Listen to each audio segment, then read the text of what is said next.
Hey everyone. Thanks for clicking. My name is Jack. I'm 29 years old, and my own family laughed as my stepbrother drove a screwdriver into my shoulder. Before I tell you about the judge's final verdict that left everyone in that courtroom speechless, do me a favor and let me know where you're watching from in the comments below. It helps to know I'm not alone in this. The silence in a courtroom is a heavy thing. It's not empty. It's full of everything that hasn't been said yet. It presses down on you, fills your ears, makes the sound of your own heart feel like a drumbeat of doom. I sat straight, my back aching, my gaze fixed on the judge. His name was Judge Thompson, a man with a face carved from granite and eyes that missed nothing. In his hands, he held a single, deceptively thin manila folder, a document with a government seal stamped on the front in stark, red ink. Across the aisle, my family sat together. A perfect portrait of concerned solidarity. My mother, Eleanor, clutched a tissue in her hand, dabbing at eyes that were perfectly dry. Beside her, my stepfather, Richard, had his arm around her, his jaw set in a look of paternal disappointment aimed squarely at me. And between them sat Leo, my stepbrother, my attacker. He wasn't looking at the judge. He was looking at me, a faint, confident smirk playing on his lips. The same smirk he'd worn his entire life. The look that said, "I'm the golden boy. I always win."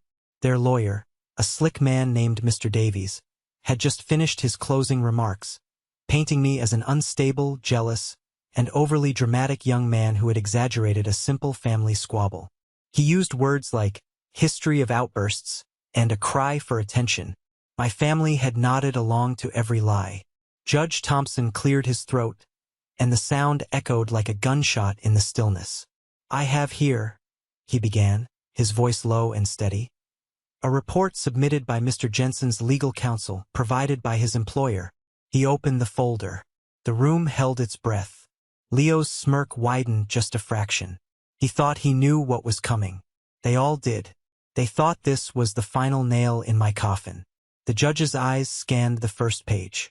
His expression didn't change, but a subtle shift occurred. A flicker of something. Surprise? Respect? It was gone as quickly as it came. He looked up over the top of his glasses, first at Leo, then at my parents. Then his gaze settled on me. For a long moment, the entire world seemed to shrink to the space between his bench and my chair. He began to read. But to understand the weight of the words that came out of his mouth, to grasp why they landed like bombs in that silent room, you have to understand that this didn't start with the metallic taste of blood in my mouth at 4 in the morning. It didn't start with the searing pain in my shoulder. It started years ago, in the quiet, polite, soul-crushing theater of my own home. It was a Tuesday, I think, one of those unremarkable weeknights that bleed into one another. We were gathered around the heavy oak dining table Richard had bought after his first big business success. The table was a symbol, just like everything else in the house. Solid, expensive, and meant to project an image of unbreakable family unity. The air was thick with the smell of roast chicken and my mother's perfume. Leo, as usual, was holding court. He was waving his fork around, telling a story about a sales contract he'd landed. It wasn't a huge deal, a mid-level client at the car dealership where he worked as an assistant sales manager. But to hear him tell it, you'd think he'd just negotiated world peace. "So I looked the guy dead in the eye," Leo said, leaning forward for dramatic effect. "And I said, 'This is the best offer you're going to get. Take it or leave it.' And you know what? The guy folded, shook my hand right there. My mother, Eleanor, beamed at him, her face alight with a pride she reserved exclusively for her firstborn. 'Oh, Leo, that's wonderful. My boy, such a natural leader. Richard, did you hear that? He's a born closer.' Richard grunted his approval. 'That's the spirit, son. Aggressive, decisive. That's what gets you ahead.' He raised his glass of wine. To Leo's latest promotion. The word hung in the air. Promotion. Leo had been an assistant sales manager for 3 years. There was no promotion, but nobody corrected him. In this house, Leo's reality was the only one that mattered. We all clinked glasses. My own glass barely made a sound. Later, after the dessert plates were cleared, Eleanor turned to me, her smile becoming a little tighter, a little more forced. It was my turn for the perfunctory check-in. And you, Jack? How was your week? Everything stable at that little government job of yours? The condescension was so casual, so ingrained, I barely flinched anymore. I'd learned to swallow the bitterness. It was good, actually, I said, trying to keep my voice even. My team and I just wrapped up a major project. We managed to decrypt some communications that, well, it prevented a pretty serious security threat overseas. I left out the details, of course. The windowless, soundproofed room I worked in. The endless lines of code that blurred before my eyes. The gut-wrenching tension of knowing lives were on the line. I just gave them the sanitized, family-friendly version. Richard took a sip of his wine, swirling it in his glass. That's nice, son, he said, his eyes already glazing over. Sounds complicated. You just stick with that. It's a safe job. Good pension, I imagine. Safe. That was their favorite word for my career. Safe, stable, and, by implication, boring. Unambitious. Nothing like Leo's high-stakes world of selling sedans. Eleanor patted my hand, her touch light and dismissive. Well, that's lovely, dear. Just don't get too wrapped up in all that drama. You know how you can get. Now, Leo was telling me about the new commission structure they're introducing, and just like that, the spotlight swiveled back to its rightful place. I was invisible again. I sat there, a ghost at my own family's table, listening to them discuss Leo's potential earnings, his plans for a new watch, the endless, shining future they saw for him. No one asked another question about this security threat. No one cared. In their world, my victories were abstract and complicated, while Leo's were tangible and easy to celebrate. I looked down at my hands. In my world, precision and silence saved lives. But in this house, my silence just fed their lies. Family gatherings were a minefield, especially when my Aunt Carol was there. She was my mother's younger sister, a woman who weaponized pleasantries and fired passive-aggressive comments with the precision of a sniper. She'd hug you, tell you how wonderful you looked, and then whisper something to your mother that would cut you off at the knees. It was Thanksgiving. The house was overflowing with relatives, the noise level a constant, cheerful roar. I was trying to have a quiet conversation with a cousin about football when Aunt Carol descended upon me, a slice of pumpkin pie in hand. "Jack, darling," she cooed, squeezing my arm. "It's so good to see you out of your shell. Your mother worries, you know. She says you work so hard in that serious job of yours." I forced a smile. "It's good to see you too, Aunt Carol. The job's demanding, but I enjoy it." "Oh, I'm sure you do," she said, her eyes scanning the room until they landed on Leo, who was charming a small circle of distant relatives with a loud, embellished story. Her smile widened. "Look at him. Leo is just the sunshine of this family. Isn't he? He has such a gift with people. It's a shame you two didn't get more of the same genes." The comment was so perfectly delivered, wrapped in a sweet, concerned tone, that to call it out would make me seem like the bad guy. So I just stood there, the smile frozen on my face. Later, I was in the kitchen getting a glass of water when I overheard her talking to my mother by the stove. Their voices were low, conspiratorial. "Eleanor, are you sure Jack is all right?" Carol asked, her voice dripping with faux concern. "He seems so withdrawn, so tense. He doesn't have the same easygoing nature as Leo. I just hope all that government work isn't making him paranoid."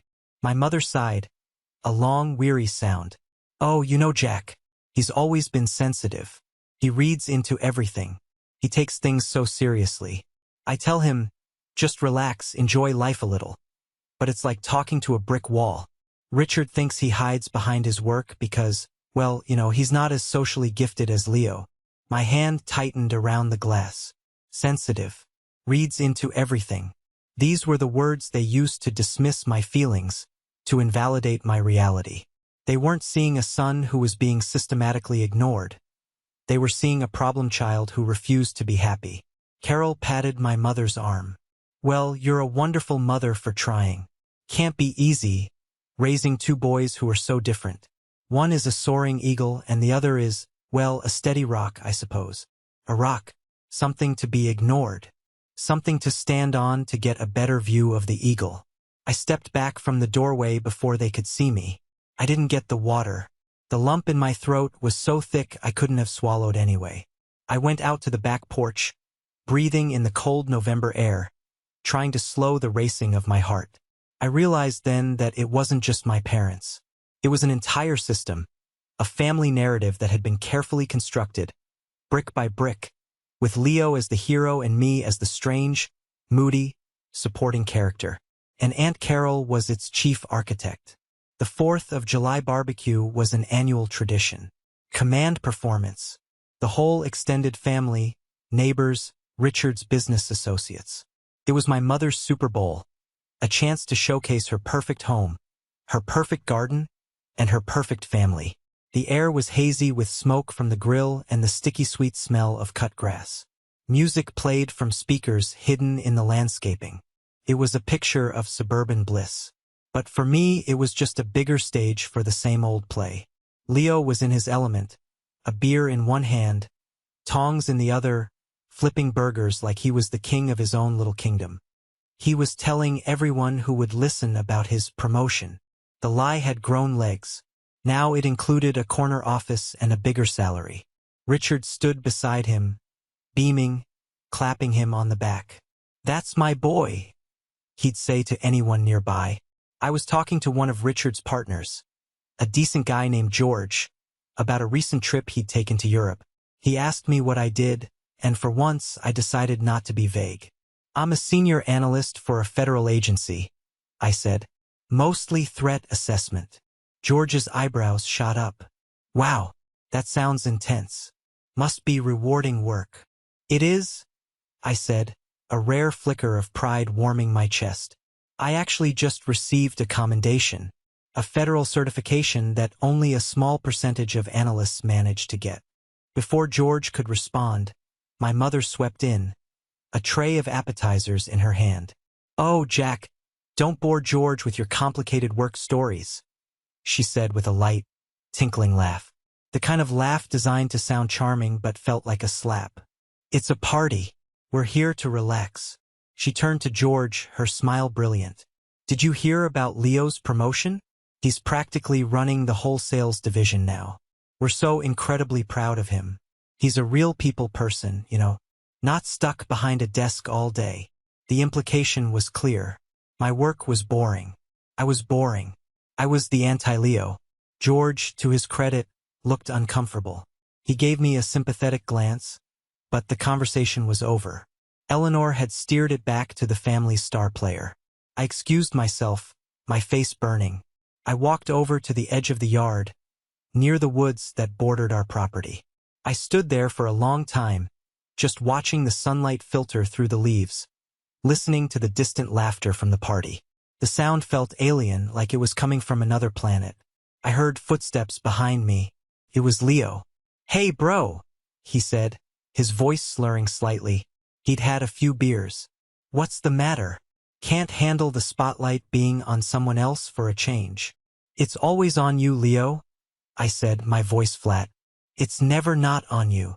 He laughed, a short, ugly sound. "That's because I give them something to be proud of. A new car, a sales record, a promotion. What do you give them? Vague stories about saving the world that nobody understands? You're such a drama queen, Jack." He punched me lightly on the arm, but there was no friendliness in it. It was a gesture of dominance. "Mom's right," he continued, leaning in close, his breath smelling of beer and smoke. "You always have to make everything so serious. Just be normal for once." He sauntered back to the party, leaving me standing there. And that's when I heard my mother's voice, clear as a bell across the lawn, talking to Aunt Carol. "I just don't know what to do with him sometimes," she said with a dramatic sigh. "My son just loves to make a scene." That was it. That was the moment something inside me finally broke. It wasn't a loud crack, but a quiet, clean snap. I realized then that it didn't matter what I did or what I achieved. In their eyes, I would always be the problem. The one who was too serious. The one who made a scene. That phrase would echo in my head for the rest of the night. I didn't know it then, but it was a chilling prophecy of what was to come in the darkest hours of the morning. Sleep never came easy in that house. I was always on edge, a low-level hum of anxiety my constant companion. So when the crash came from downstairs, I was awake instantly. It wasn't a gentle bump. It was the sharp, splintering sound of something breaking. Violently, my clock read 4:02 a.m. My first thought was a break-in. I slid out of bed, my heart hammering against my ribs. I crept to my door, opening it a crack. The downstairs was dark, but a sliver of light was on in the kitchen. I heard a low, guttural curse, followed by the clatter of something metal hitting the tile floor. I moved down the stairs, every step a calculated risk. The house was silent except for the ragged breathing coming from the kitchen. I peeked around the corner. It wasn't a burglar. It was Leo. He was swaying in the middle of the room, lit by the stark, cold light of the open refrigerator. A shattered glass lay at his feet, and a dark puddle of what smelled like whiskey was spreading across the floor. He was drunk, not just tipsy from the party. This was blackout, reckless drunk. "Leo," I said softly, "what's going on?" He spun around, his eyes wild and unfocused. When they landed on me, they narrowed with a familiar, ugly resentment. Well, he sneered, his voice a low growl. "Look what we have here. Saint Jack, coming down from his ivory tower to judge the rest of us mortals." "I'm not judging you," I said, keeping my voice calm. My hands held up in a placating gesture. I heard a crash. I thought someone broke in. "Oh, you'd like that, wouldn't you?" He spat, taking a clumsy step towards me. "Something you could report. Something you could analyze. Something to make you feel important." He was looking for a fight. I could see it in the tense line of his shoulders, the way he clenched and unclenched his fists. This was more than the beer from the barbecue. This was a deep, poisonous anger that had been festering for years. "Leo, you're drunk. Let's just get you to bed," I said, trying to de-escalate. "Don't you tell me what to do," he roared, his voice cracking. He pointed a trembling finger at me. "You think you're so much better than me, don't you? With your secret little job and your fancy words. But you're nothing.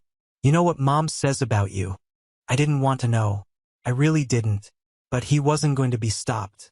"She says you're a ghost," he hissed, his face contorted in a cruel grin. "You're just a ghost in this house. You hide behind that stupid job because you know nobody here actually wants you around. You're a black hole of drama, and you suck the fun out of everything." Every word was a punch to the gut. It was one thing to feel it, to suspect it. It was another to hear it said out loud, thrown at me like a stone. "She didn't say that," I said, but my voice lacked conviction. It sounded weak even to my own ears. "Oh, she did." Leo laughed, a bitter, broken sound. "She says it all the time. Her and Richard. They talk about what a burden you are. How they wish you'd just get a life." He was an inch from my face now. I could smell the sour whiskey on his breath. I didn't back down. Couldn't. Not this time. "And what about you, Leo?" I said, my voice dangerously quiet. "The golden boy. The one with the big promotion that doesn't exist. The one who gets drunk and smashes up the kitchen at 4 in the morning. They must be so proud." His face changed. The drunken haze was burned away by pure, white-hot fury. For a second, I saw something in his eyes I'd never seen before. Pure hatred. "You shut your mouth," he whispered. His hand shot out, not at me, but to the utensil drawer next to the sink. He yanked it open. The sound of rattling metal filled the small, tense space between us. And then I saw it. The glint of steel under the refrigerator light. He had a screwdriver in his hand. A long one with a Phillips head. Time slows down in moments of extreme danger. It stretches, taffy-like, every second drawn out into an eternity. I saw the screwdriver in Leo's hand. I saw his knuckles white from his grip. I saw the decision flicker in his eyes, the moment he chose to cross a line from which there was no return. My training kicked in. A small, calm voice in the back of my mind started running through protocols. Threat assessment. Weapon identified. Maintain distance. De-escalate. But there was no distance. We were in a 10 by 10-foot kitchen. And there was no de-escalating the kind of rage that was pouring off him. "Leo, put it down," I said, my voice low and firm, betraying none of the cold fear that was now snaking up my spine. "Put it down right now." He just laughed. "Make me Mr. Government Agent. Aren't you trained for this stuff? Or is that just another one of your stories?" He lunged. It wasn't a clean, practiced move. It was a sloppy, drunken stagger, but it had all of his weight behind it. I twisted, trying to get out of the way, but I was too slow. I felt a searing, white-hot flash of pain tear through my left shoulder. It wasn't a cut. It was a puncture. Deep. A sharp, immediate burning that stole my breath. I cried out, a sound of pure shock and agony, and stumbled backward, crashing against the kitchen counter. My legs gave out and I slid down to the cold tile floor. My hand flew to my shoulder. Came away wet and sticky and dark. Blood. My blood. The shock was so intense, I could barely process what had happened. My own brother. He had just stabbed me. And then I heard it. A sound from upstairs. A floorboard creaking. A bedroom door opening. What in God's name is going on down there? It was Richard's voice, thick with sleep and irritation. "Help!" I gasped, the word barely a whisper. He stabbed me." There was a pause. Then I heard my mother's voice, surprisingly clear. "Oh, for heaven's sake, Richard. It's just the boys. Leo probably had a bit too much to drink." Leo was standing over me, the screwdriver still in his hand, his chest heaving. He looked down at the blood spreading across my shirt, then at me, and his drunken haze seemed to return. I didn't," he stammered, and then the worst sound of all. A sound that will be burned into my memory until the day I die. It was laughter. My mother's laughter. A light, airy, dismissive tinkle of a laugh. "Listen to him," she called down the stairs, her voice full of amusement. "He probably slipped on the whiskey and landed on something. Jack, stop being so dramatic. You're going to wake the whole neighborhood." Dramatic. The word hit me harder than the screwdriver.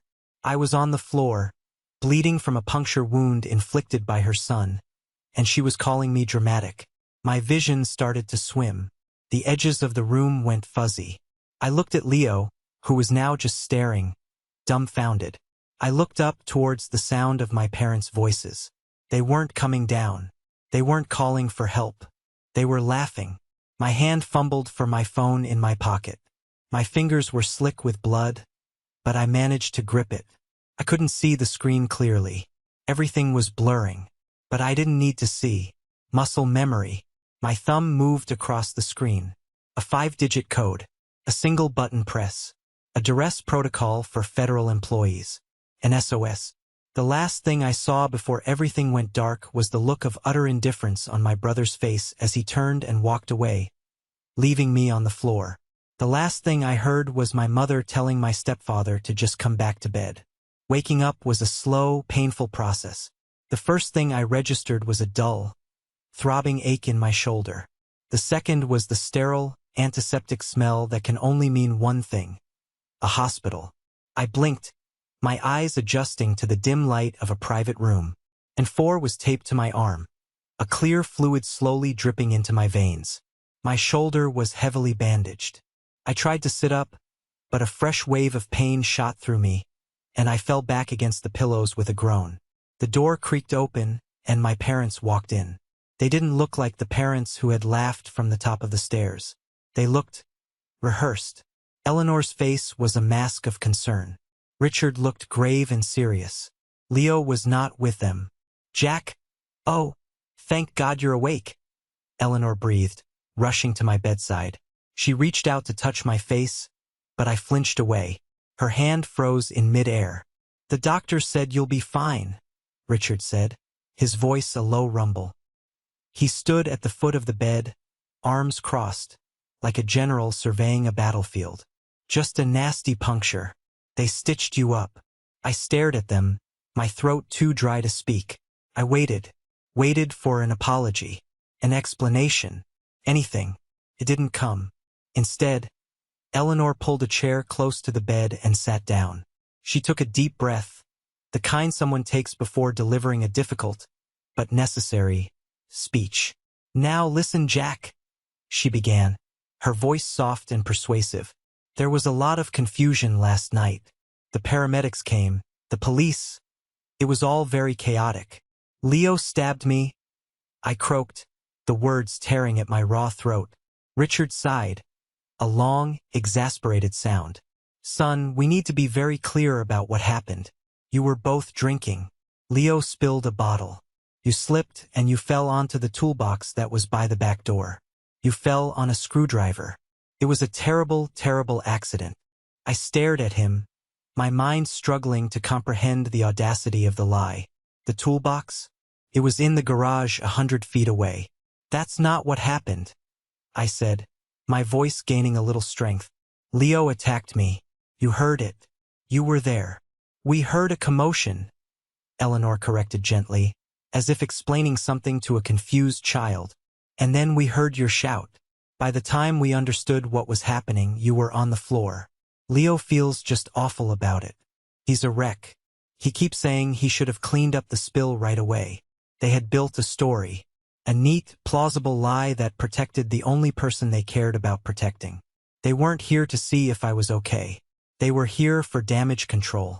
They were here to give me my script.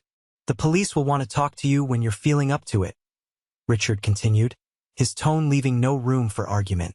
"We've already given them our statement. We just need you to confirm it.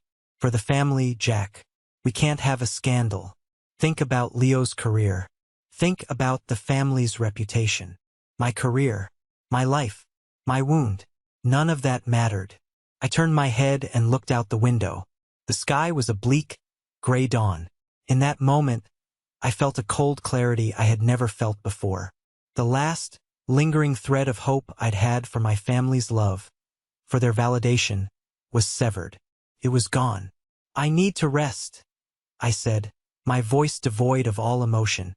"Of course, dear," Eleanor said, relief flooding her face. She thought she had won. She thought I had agreed. "We'll leave you be. Just remember what we talked about. An accident." They stood up and left, closing the door softly behind them. I lay there, listening to their footsteps fade down the hallway. I was alone, truly and completely alone. And for the first time in my life, that felt like a strength. I reached for the call button, but I didn't press it. Instead, I carefully reached for my phone on the bedside table. My vision was still a little blurry, but I could make out the screen. One missed call from an unlisted number, the agency's automated wellness check, and one new voicemail. I didn't listen to it. I didn't need to. I went to my contacts and found the name I was looking for, a name I had only ever used for work emergencies. Clara Vance, legal counsel. I pressed call. She answered on the second ring. "This is Vance." "Clara," I said, my voice steady and clear. "It's Jack Jensen. I need your help. I'm invoking my right to agency counsel. I want to press charges against my family." Less than an hour later, Clara Vance walked into my hospital room. She was exactly as I remembered her from our mandatory legal briefings. Sharp, precise, and exuding an aura of no-nonsense competence. She wore a tailored black suit that seemed impervious to wrinkles and carried a thin leather briefcase. She didn't offer sympathy or platitudes. She offered something better, action. "Jack," she said with a curt nod, her eyes immediately assessing the bandages, my pale face. "I got your message. I also got the automated alert from your duress signal at 4:05 hours this morning." She pulled the visitor's chair to the bed, opened her briefcase, and took out a tablet. "Your SOS triggered an automatic wellness check to your registered address. When you didn't respond to the follow-up call, local law enforcement and paramedics were dispatched. They found you semi-conscious on the kitchen floor with a penetrating wound to the left shoulder. Everything has been documented." A wave of relief washed over me, so potent it almost made me dizzy. I hadn't been sure the signal went through. I wasn't just a son telling a story his parents denied. I was a federal employee who had activated a security protocol. The game had changed. My parents. I started, but she held up a hand. I've already reviewed the preliminary police report, she said, her eyes fixed on the tablet. Statement from Eleanor and Richard Jensen claims you slipped and fell on a toolbox. Statement from Leo Jensen corroborates their story. He expresses deep remorse for the accident. She looked up at me, one eyebrow raised. Is that what happened? No, I said, the word coming out with more force than I expected. Leo and I argued. He was drunk. He grabbed a screwdriver from a drawer and he stabbed me. Clara's expression didn't change, but she made a note on her tablet. The paramedics' report notes the absence of any toolbox in the immediate vicinity of where you were found. They also noted the wound characteristics are more consistent with a direct thrust than a fall. She was connecting the dots. She was seeing the truth. For the first time, I felt like I wasn't going crazy. What happens now? I asked. That depends on you, she said, her gaze direct and unflinching. You have several options. We can treat this as a family matter and let it go. We can file for a restraining order. Or, given that you are a federal employee with a security clearance and this was a deliberate assault, we can pursue this to the fullest extent of the law. The agency takes the security of its personnel very seriously, Jack. An assault on you is an assault on the institution. She was offering me a way out, a shield, the full weight and power of the United States government. They laughed.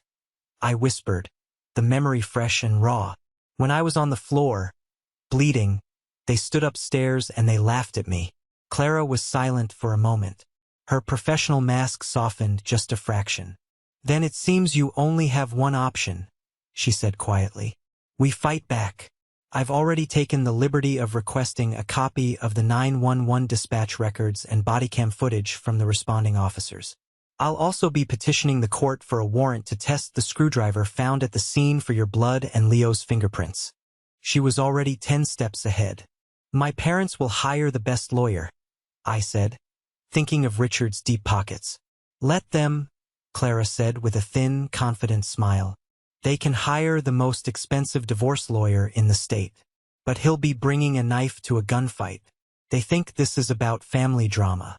They don't understand that this is now a federal matter. She paused, then added a detail that would become critical. Your director, Coleman, sends his regards. He's already authorized the release of your service record to the court under seal. He wants them to know who they're dealing with. I finally understood. This wasn't just my fight anymore. And for the first time since I'd woken up in this sterile room, I didn't feel like a victim. I felt like I had an army at my back. In the weeks leading up to the preliminary hearing, my world shrank. I was on medical leave, staying in a small, furnished apartment the agency had arranged for me. The silence was deafening. No calls from my family. No messages. It was as if I had ceased to exist. The only person I reached out to from my old life was Ben. We had been friends since kindergarten. He knew my family. He'd witnessed countless dinners where Leo was celebrated and I was ignored. He was the one person I thought would understand. I met him for coffee a few days before the hearing. I told him everything, the words tumbling out of me. The attack, the lie, the laughter. He listened, his face a study in concentration. When I finished, he shook his head slowly. Man, that's messed up, Jack. Seriously. I know, I said, relief flooding me. You believe me, right? Of course I believe you, he said, but he wouldn't meet my eyes. He was stirring his coffee, which was already full of milk. But a lawsuit? Against your own family? Isn't that a bit extreme? I mean, Leo was drunk. People do stupid things when they're drunk. Cold knot formed in my stomach. He stabbed me, Ben. I know, he said quickly. And that's not okay. But your mom called me. She's a wreck. She said this is tearing the family apart. Richard is talking about how this could impact the family's assets, their plans for inheritance. The mention of money felt like a slap. This isn't about inheritance, I said, my voice tight. This is about what they did. Look, all I'm saying is, maybe there's another way, Ben said, finally looking at me. A way where you don't have to blow everything up. Your stepfather, he offered me a great opportunity. He wants to invest in my contracting business. It's a game changer for me, Jack. And there it was. The price of our friendship. The price of my pain. A business investment. I stood up, my chair scraping against the floor. He bought you. It's not like that, Ben insisted, his face flushing. He thinks you're being irrational, and he wants people around you who can talk some sense into you. So you're going to be his mouthpiece? I asked, my voice shaking with a rage I hadn't felt before. It was a cold, quiet fury. You're going to stand by and watch them destroy me for a business deal? He didn't answer. He just looked down at his coffee. I threw a $10 bill on the table. Enjoy the investment, I said, and walked out without looking back. The betrayal hurt in a different way than my family's. It was the quiet, insidious death of a bond one thought was unshakable. It confirmed what Clara's arrival had first signaled. My old life was over. Everyone in it had chosen a side. And I was standing on mine, completely alone. As I walked down the street, I realized Ben's betrayal was a gift. It severed my last tie. There was nothing left to lose. And that made me dangerous. The day of the hearing, the courtroom was exactly as I'd imagined it in the opening moments of this story. But now, living it for real was surreal. My family and their lawyer, Mr. Davies, were already seated. They looked confident, composed. Eleanor gave the judge a small, sad smile, the picture of a grieving mother forced into an impossible situation. Richard looked stern and protective. Leo looked bored, as if this whole thing was a ridiculous inconvenience. Mr. Davies was a master of courtroom theater. He spoke in a smooth, reasonable tone, his words carefully chosen to paint a picture of a loving, if imperfect, family pushed to its limits by a difficult son. Your Honor, he began, addressing the judge with practiced deference. What we have here is not a criminal case. It is a family tragedy. A misunderstanding born from a night of heightened emotions, fueled by alcohol on both sides. I stiffened. On both sides? I hadn't had a single drink that night. The Jensen family, he continued, gesturing towards them with a sweep of his hand, is a respected pillar of this community. Richard Jensen is a successful businessman. Eleanor Jensen is a devoted mother. They have raised 2 sons. One, Leo, is a successful and outgoing young man with a promising career. He paused, letting his gaze fall on me. The other, Jack, is more complicated. He walked slowly towards the judge's bench. Jack Jensen is a young man who, by all accounts, has always felt like an outsider in his own family. He has a history of what his mother lovingly refers to as being dramatic. He feels his achievements are overlooked. He feels his brother is favored. These are common feelings in many families, Your Honor. Sibling rivalry is as old as time itself. Clara sat perfectly still beside me, her face impassive. She had warned me this would happen. Let him talk, she had said. He's digging his own grave. Davies continued, his voice dripping with sympathy.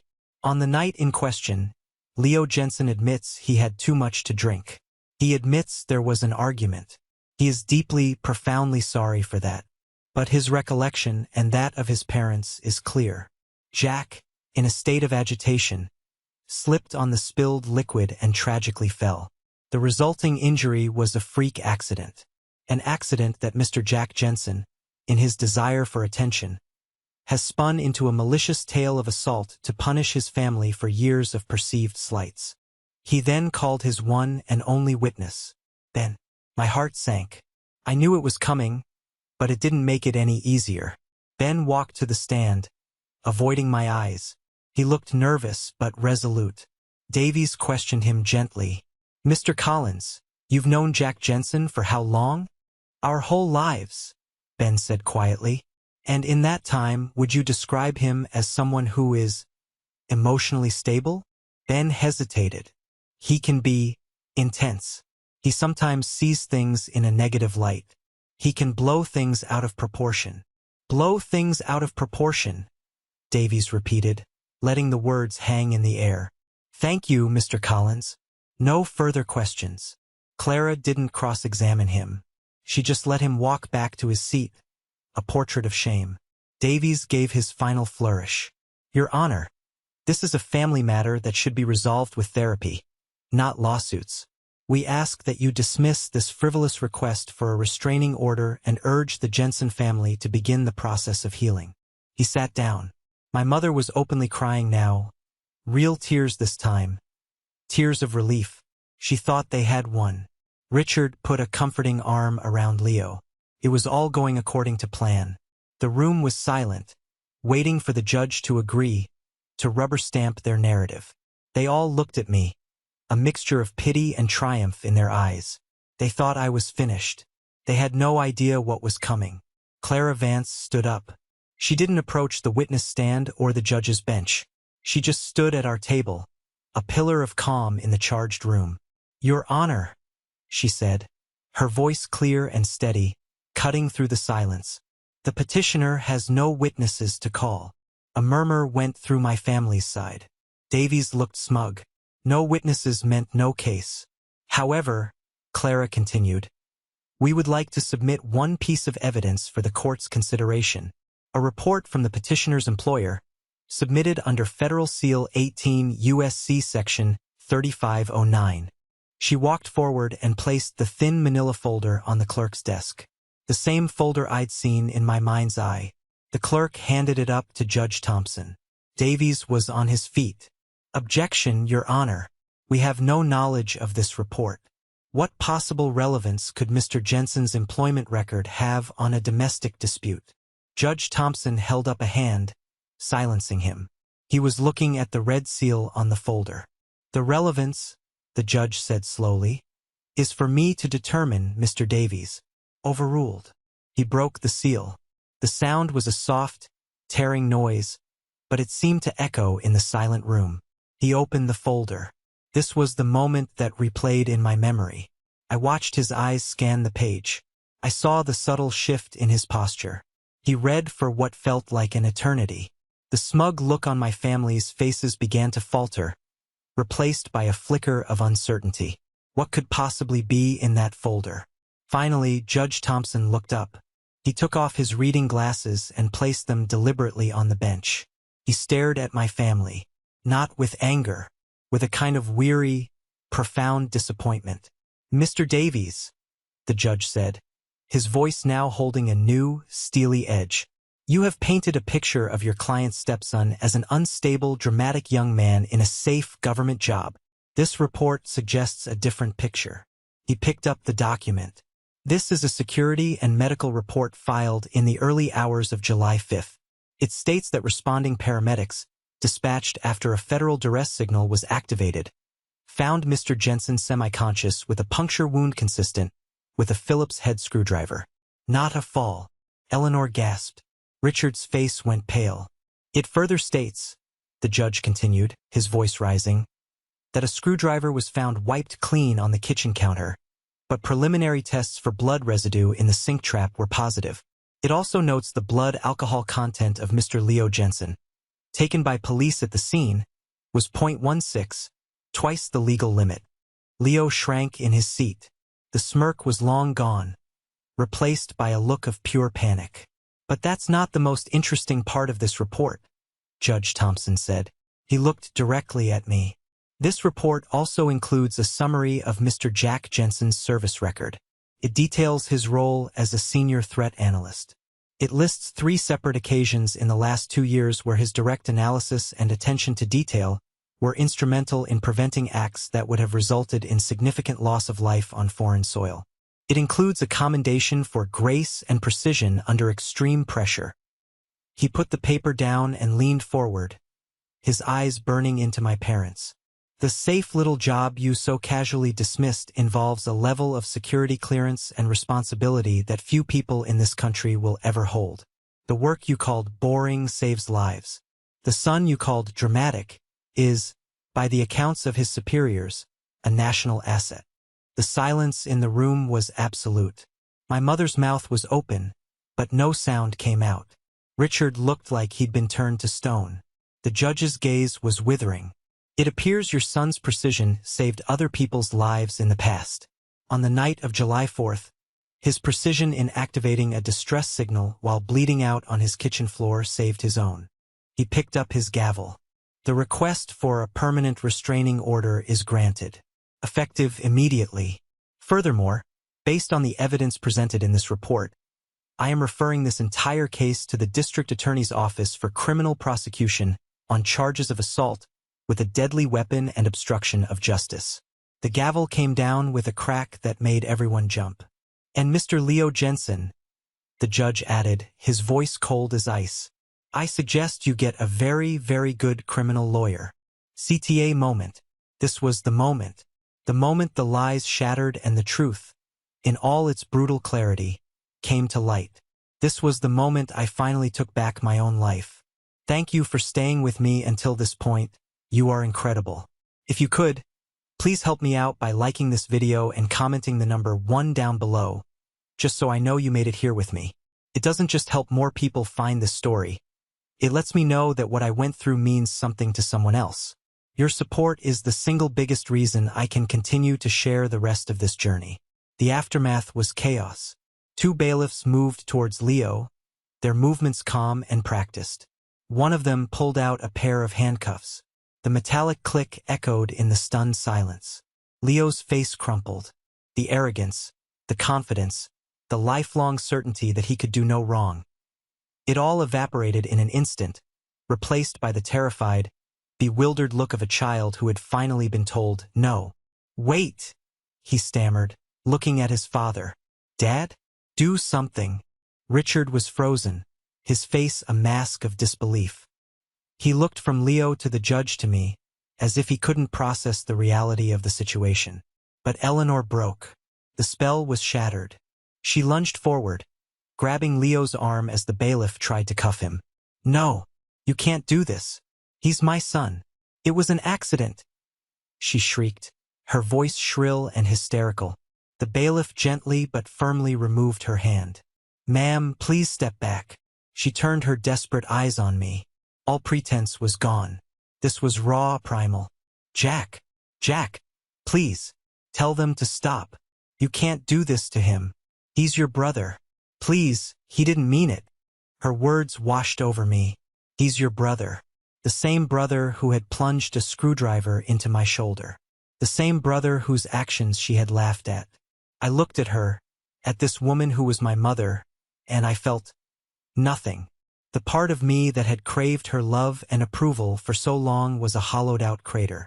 There was nothing left for her pleas to latch onto. I stood up. Clara put a steadying hand on my arm. I gave her a small nod to let her know I was okay. Jack, don't you walk away from me. Eleanor screamed as I turned towards the courtroom doors. We need to talk. We're a family. I didn't look back. I didn't slow my pace. With every step I took, I could feel the invisible chains that had bound me to them for 29 years falling away.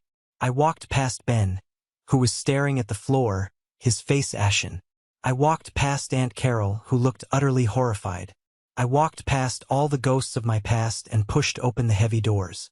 The noise of the courthouse hallway rushed in, a welcome wave of normalcy. I didn't stop walking until I was outside, on the steps, breathing in the free, open air. The sun was bright, and I had to squint. For the first time, it didn't feel like an interrogation light. Felt like a new beginning. Behind me, I could still hear the faint sound of my mother screaming my name. But for the first time in my life, it had no power over me. A few days later, I was back in my temporary apartment, packing the few things I had. Clara had called. The DA was pressing charges. Leo was out on bail, paid for by Richard, but he was facing a serious felony conviction. There was a knock on the door. I wasn't expecting anyone. I looked through the peephole. It was my mother, alone. My first instinct was to ignore it, to not open the door. But I knew I had to. This was the last loose end. I opened the door. She looked terrible. Her eyes were red and swollen. Her hair was a mess. The carefully constructed facade of the perfect matriarch was gone. "Jack," she said, her voice hoarse. "Can I come in?" I didn't invite her in. I stepped into the hallway, closing the door behind me. I leaned against the frame, crossing my arms. "What do you want, Eleanor?" The use of her first name made her flinch. "I want to talk," she pleaded. "This has all gone too far. Your father and we've been talking. We're willing to help you. With therapy, we can even set up a trust fund, help you get a fresh start somewhere else. Just, you have to drop the charges. You have to stop this." I listened, my expression unreadable. They still didn't get it. They thought this was a negotiation.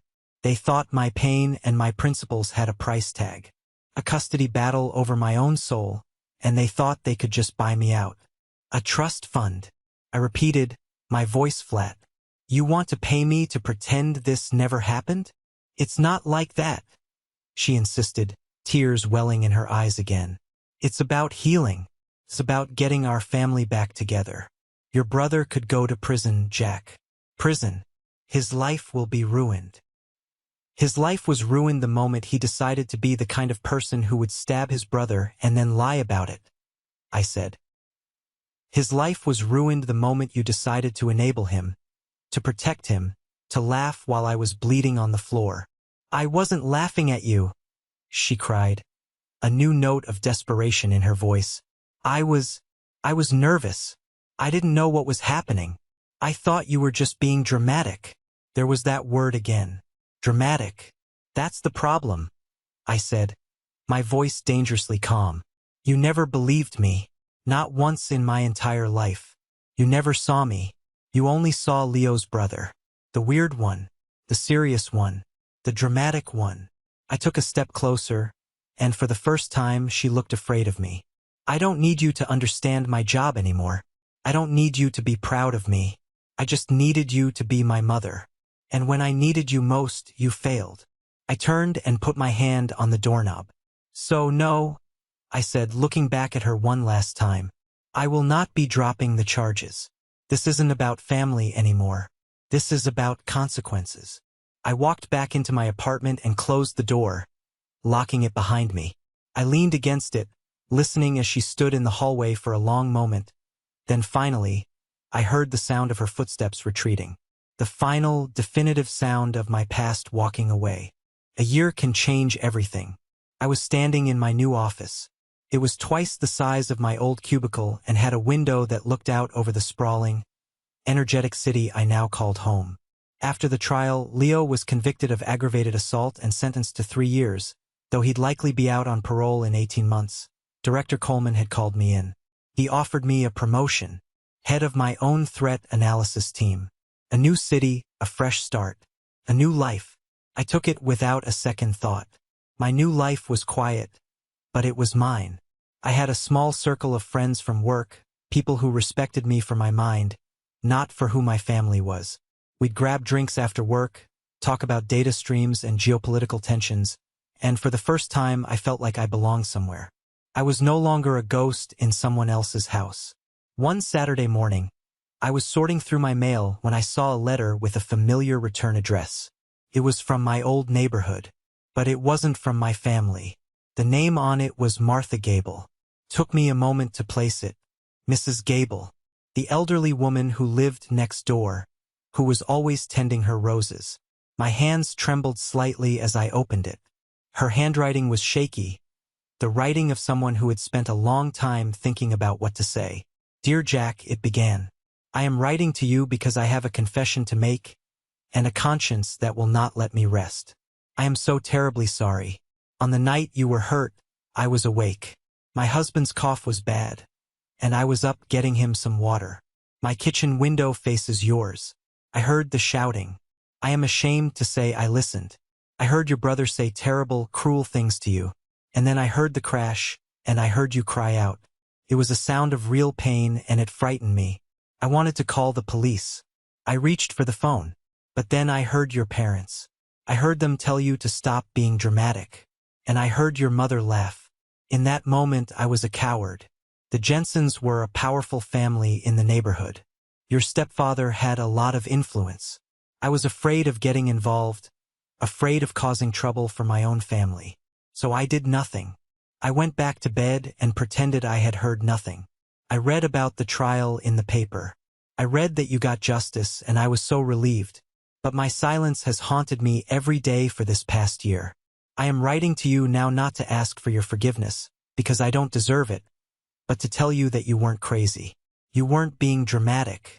I heard it. I know the truth. And I will live with the shame of my cowardice for the rest of my days. I hope you have found peace. Sincerely, Martha Gable. I read the letter twice, then a third time. I sank down into a chair, the piece of paper shaking in my hand. It was an external confirmation of everything I knew to be true. Another voice in the universe that validated my reality. I wasn't seeking revenge or retribution anymore. That fire had burned out, leaving behind a quiet sense of peace. But this letter, this was different. This was a gift. It was the final, quiet whisper of truth that silenced the last remaining echo of doubt in my own mind. I folded the letter carefully and put it in a drawer with my most important documents. It was a reminder that the truth, no matter how long it takes, always finds a way to the light. Life moves on. The sharp edges of trauma soften over time, becoming scars rather than open wounds. I was settling into my role as team lead. The work was challenging, fulfilling. My past felt like a story that had happened to someone else. One evening, I was doing some digital house cleaning, deleting old files from a backup hard drive I'd used in college. I was about to wipe a folder labeled Family Miscellaneous when curiosity got the better of me. It was mostly old photos, scanned documents for school applications. But one subfolder caught my eye: email forwards. I clicked on it. It was a mess of old chain emails, jokes from cousins, and newsletters. I was about to delete it all when I saw a subject line that made my blood run cold. Forward, urgent. Regarding Leo Jensen's disciplinary action. The email was from 10 years ago. It was from my mother to my aunt. My mother had forwarded a conversation she'd had with Richard, and Richard had forwarded a conversation he'd had with the headmaster of a private boarding school Leo had attended for one semester when he was 17. My fingers felt numb as I opened the original message. It was from the headmaster to my stepfather. Mr. Jensen, it read, I am writing to inform you of the board's final decision. Following the incident last Tuesday in which Leo assaulted another student in the dormitory, resulting in a broken wrist for the boy, we have no choice but to permanently expel him. This kind of violent, unprovoked behavior is unacceptable, and we cannot risk the safety of our other students. We have kept the matter internal, as you requested, to avoid any police involvement, but our decision is irreversible. I kept reading, scrolling down through the chain. The next email was from Richard to my mother. Eleanor, I've handled it. I made a significant donation to the school's athletic fund. They've agreed to change his record to withdrew for personal reasons. No permanent mark. We'll just tell everyone the school wasn't a good fit. It's critical no one finds out about this. A police record would follow him forever. He's a good kid, he just has a temper. He deserves a clean slate. And finally, the email from my mother to her sister, Aunt Carol. Carol, you won't believe the nightmare we just went through. Richard is a miracle worker. He fixed everything. That other boy was provoking Leo, of course. Leo would never hurt anyone without a reason. We have to protect him. He's destined for great things, and we can't let a youthful mistake derail his future. I sat back in my chair, the glow of the screen illuminating my stunned face. It was all there, in black and white. They had known. For a decade, they had known that Leo was capable of this kind of violence. They knew he had a history of it, and they didn't just ignore it. They actively conspired to cover it up. They used their money and influence to bury the truth, to protect the golden boy and pave his path forward, leaving a victim with a broken wrist in his wake. My attack wasn't an aberration. It was a pattern. And my family weren't just passive enablers. They were active accomplices. All the years I'd spent wondering what was wrong with me, why I felt so disconnected, why they treated me the way they did. It all clicked into place. It wasn't about me at all. It was never about me. It was about preserving the perfect image of their perfect son, at any cost. Even if the cost was another broken bone, another traumatized victim. Even if the cost was me. I didn't feel anger. I didn't feel sadness. I felt a profound, chilling sense of clarity. Any lingering, subconscious hope I had for a future reconciliation, for a deathbed apology, for them to one day see the light, it all vanished. You can't fix what is fundamentally broken. You can't heal people who refuse to see they are the source of the poison. I dragged the entire email file into the digital trash bin and clicked empty. It was time to take out the garbage. The city I live in now has a rhythm, a steady pulse of traffic, sirens, and life that I find comforting. It's a reminder that the world is huge, full of millions of stories, and mine is just one of them. It's no longer the all-consuming opera of my childhood. It's just a chapter, and that chapter is now closed. I was at my desk one morning, sipping my coffee and looking out the window at the city waking up below, when a notification popped up on my screen. A new email. The subject line was simple, "I'm sorry." The sender was Eleanor Jensen.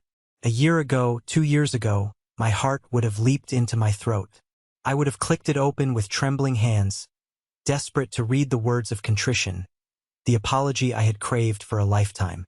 I would have dissected every sentence, searching for sincerity, for a glimmer of hope that the mother I had always wanted was finally emerging. But today I just looked at it. I thought about the years of being made to feel invisible. I thought about the laughter from the top of the stairs. I thought about the calculated lie in the hospital room. And I thought about the 10-year-old email, the proof that this was never about a mistake, but about a choice they had made over and over again. What could she possibly say that would change any of that? What combination of words could undo a lifetime of deliberate actions? An apology without changed behavior is just manipulation. And I was done being manipulated. I didn't feel anger. I didn't feel hatred. I just felt done. The story was over. The verdict was in. Not just the judge's verdict, but my own. They were who they were, and I was who I was, forged in the fire of their neglect, but stronger for it. I moved my cursor over the email. I didn't click open. I didn't click delete. I clicked archive. I sent it away, unread, to a digital box where it could gather dust with the rest of the past. It wasn't a gesture of anger. It was a gesture of peace. Her words, whatever they were, no longer had any power over me. My healing wasn't dependent on her apology. My worth wasn't dependent on her validation. I took another sip of my coffee. The sun was fully up now, glinting off the glass towers of the city. My city. Outside my door, a life that I had built for myself was waiting. A life based on truth, respect, and quiet, hard-won peace. And I was ready to go live it. Thank you for listening to my story. I hope it resonated with you in some way. It's a strange thing, finding strength in the moments that are meant to break you. Have you ever been in a situation where you had to choose between your family and your own truth? Share your story in the comments if you feel comfortable. And please, don't forget to like and subscribe so you don't miss what comes next.